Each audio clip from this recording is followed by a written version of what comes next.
Assalamu alaikum. Hello there. And what about you? Welcome back to Are You Not Qatartained? The interviews from Qatartainment. I'm your host, Glenn Dower. How are you? Welcome back. Today's episode, I have the Queen of Cool, Carrie Coon, watching a brand new, very cool movie called Lake George. I advise you to check it out this weekend when it goes live on digital. If you're very lucky, you can catch it at your local cinema.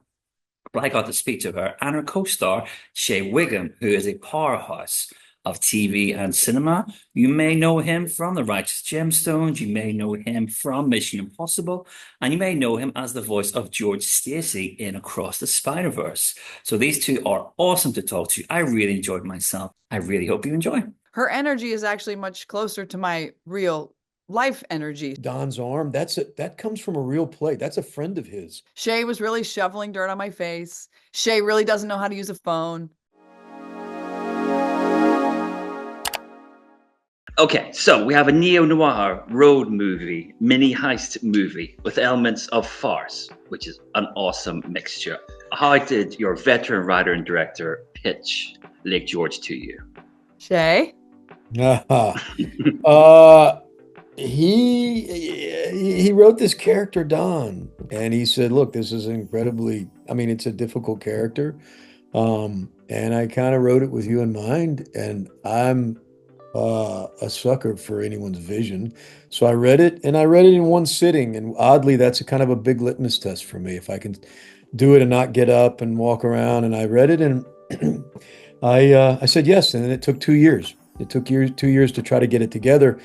And then we had a kumbaya moment where we went to an Armenian restaurant in Glendale. And I said, I know the perfect person for this.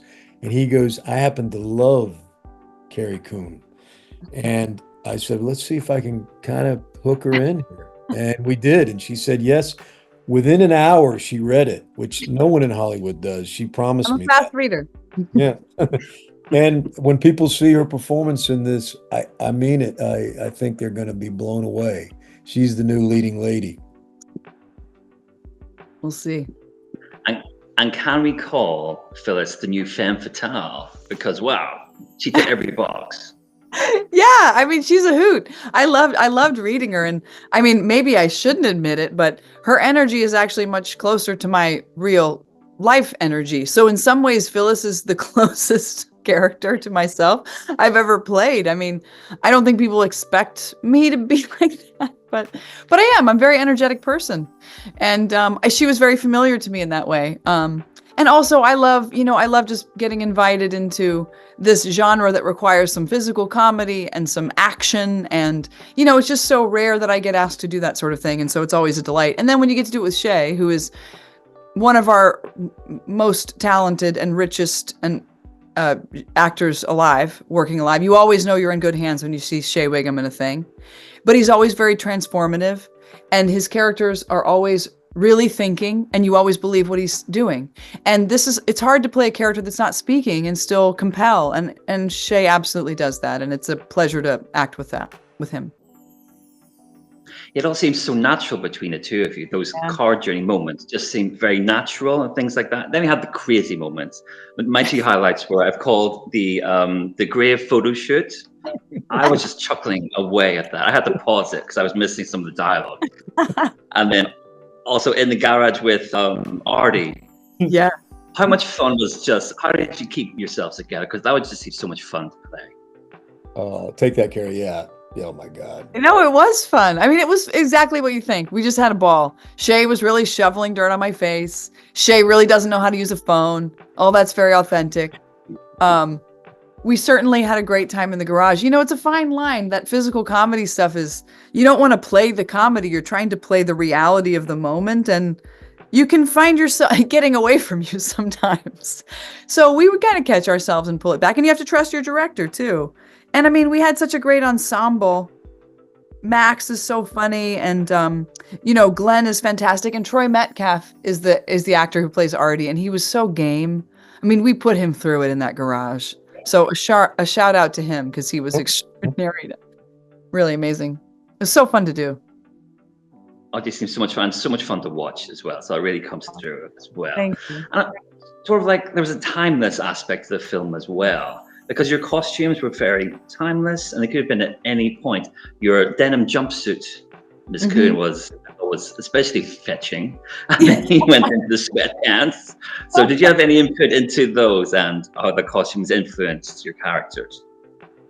Well, we knew we were going to wear those clothes every single day, right? So there was a lot of consideration. And I feel like the color of Shea's shirt, the yellowing of Shea's shirt became something really important to track. Right? Yeah, look, man, this is a real personal film for Jeffrey. And I thought this one, I was really, this is what I thought he wore. And I said, listen, man, that's what he was so amenable. Jeffrey wasn't so locked in and precious. And I said, look, I know it's going to be bland, but that's Don. And that's, and we want to see him grow throughout this piece and go through something. But like the arm, Don's arm, that comes from a real play. That's a friend of his whose arm got messed up in a biking accident. And so he had to carry that through. And so everybody would say, they'd be out and they'd be like, hey, what happened to your arm? And his buddy would go, what arm? And that'd be the big, so all of this was, it's just a real personal film. And therefore that lends itself to surprise you in places that you never see coming in this thing. So I think it is a throwback. Mm-hmm.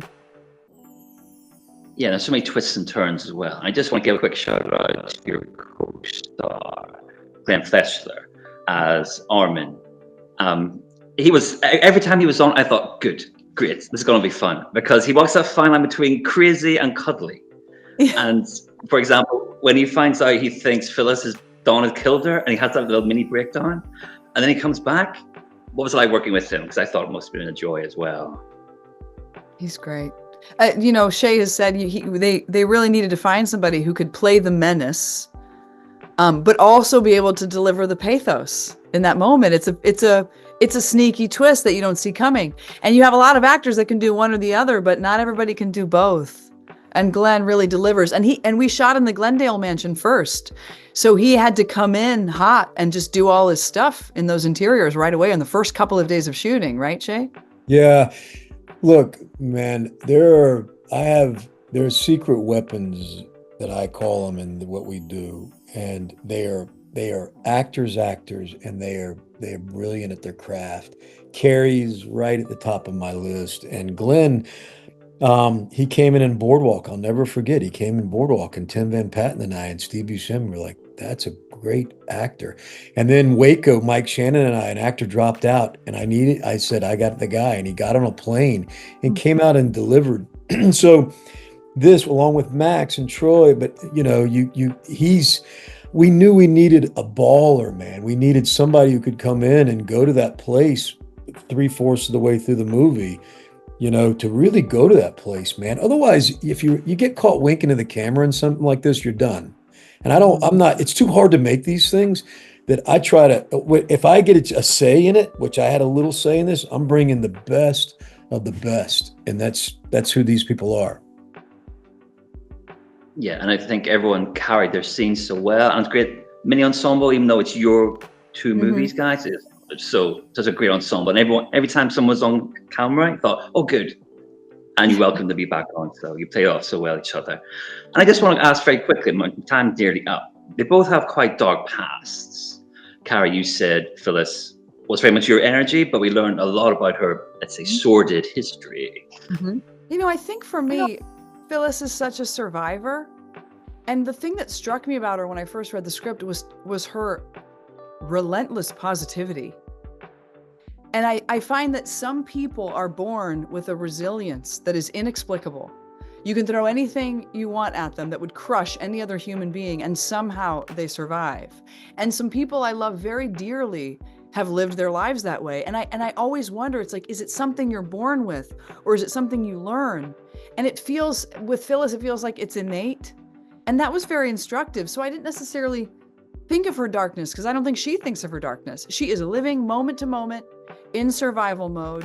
And if she's grifting, she absolutely believes the story she's telling. Otherwise it wouldn't work. And so that's, I guess, what I really embraced about her and what made her really fun to play. And Don, like on the page, I have to be careful that you never can play a boring character boring. Don's not boring. Don Don, I said very early on to Jeffrey, I have to be affected by this woman.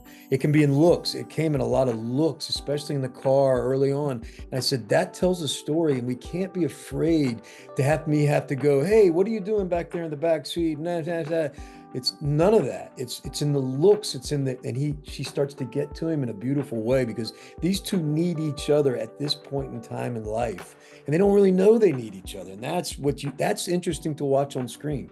And there we go, folks. Another episode of Are You Not Qatartained? The interviews brought to you by Qatartainment with me, your host, Glenn Dower. Give me a follow at Dower Film on Instagram. Don't forget to like, subscribe, comment below, ring the bell. And don't miss on anything at Qatartainment we have to offer. You like it, we be geeking it all the time over games, over podcasts, over cosplay, over events, over cinema, and over TV. This is the place to be, especially in your Qatar or anywhere else indeed. That is another episode. See you at the movies.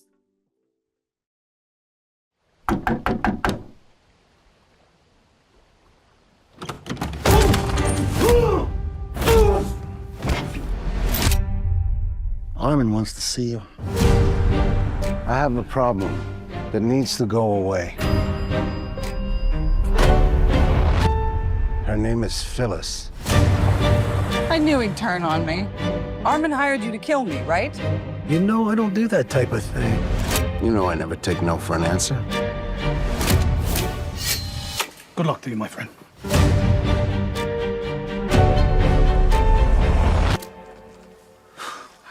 You can't do it, can you? God! You don't look like the type. You know, Dom, it'll be ugly if he finds you. This is a chance to start over. I know where he keeps his cash. I helped him set up stash houses. I'm telling you, it's right there for the taking.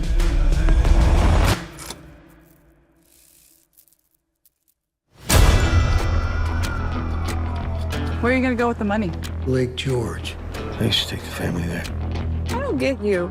How does a guy like you end up with Armin? I got in over my head, trusting someone I didn't know very well.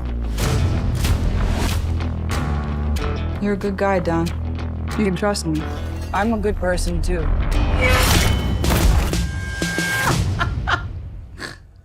That's funny, huh? That's a tough world. People have to do things they don't want to do. Don, we gotta go.